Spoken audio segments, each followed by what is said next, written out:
Okay, here's some commentary for what I just read. You know, I really don't remember that day anymore.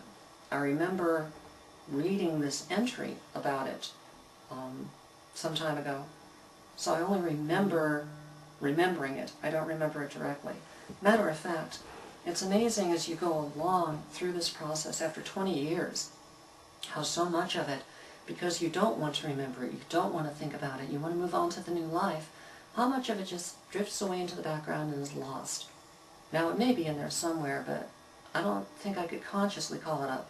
You never know when these memories pop up. They do from time to time. But there's a lot I don't remember. I don't remember what it used to be like to be physically male. I don't remember it. I don't remember what sex was like as a male. I don't remember how nervous I was at the time. The words are right there. I just read them, but I don't actually remember it. It's almost as if I'm reading about somebody else. And not because I've changed that much as a person. The inner person, the operating system, the essence of whatever is in there that's the foundation of who I am has not changed one iota from the time I was a child. But the way I express myself, the concerns I have, all my mannerisms, all of my manners of thinking, those have altered. But the core person hasn't. And yet, it's hard to check into that. How can I now, feeling as free and easy as I do? I mean, I'm holding classes here in my home every Thursday for people who want to learn how to write, because I have a career as a teacher of writers, instructing in story structure and storytelling. I go out to a restaurant and you don't even think anymore about who's watching, who's not watching, are you read or not. By the time you've gone 20 years through the process, and if you've also had facial surgery, the feminizing facial surgery with the heavy-duty bone sculpting,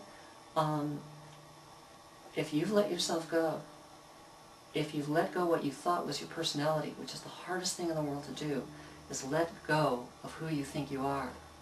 You lose your identity. But you really don't. It's a leap of faith. It just feels like you have to give up your identity in order to become this new person.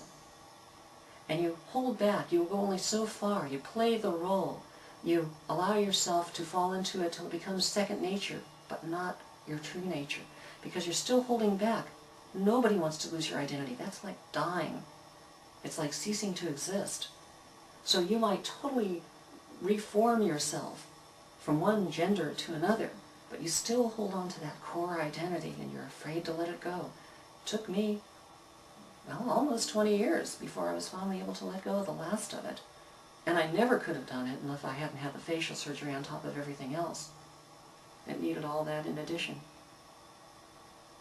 But I did let it go, and when you do, if you have enough faith or enough angst to drive you to take a chance that might result in losing your identity completely, basically dying as a definable entity, you'll discover that your identity remains.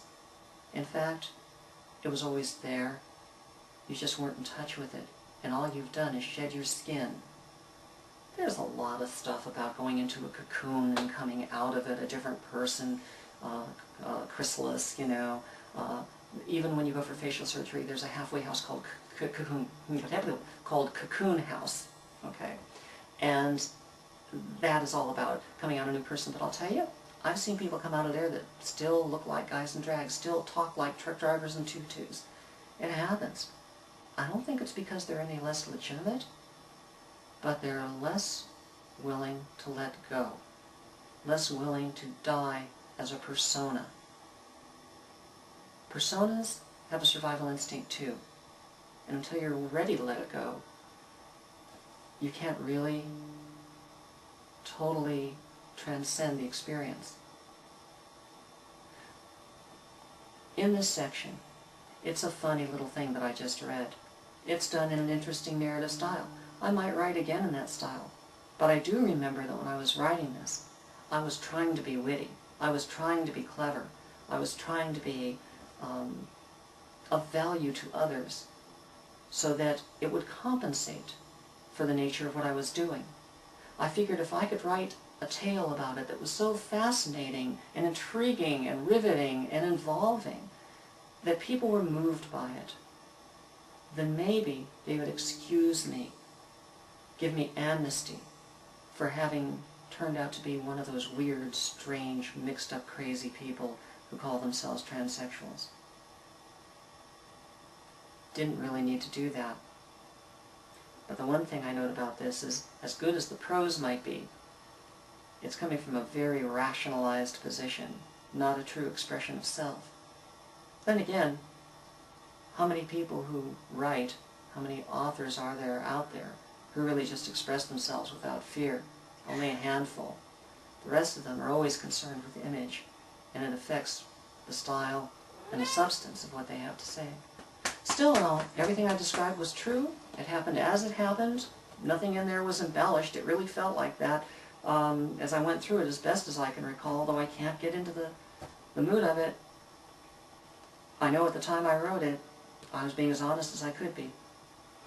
And so that concludes this particular first entry that was written on August 2nd, 1989, about what happened on August 1st, 1989, the first day of hormone therapy and the first day of entries in my transition diary 20 years ago.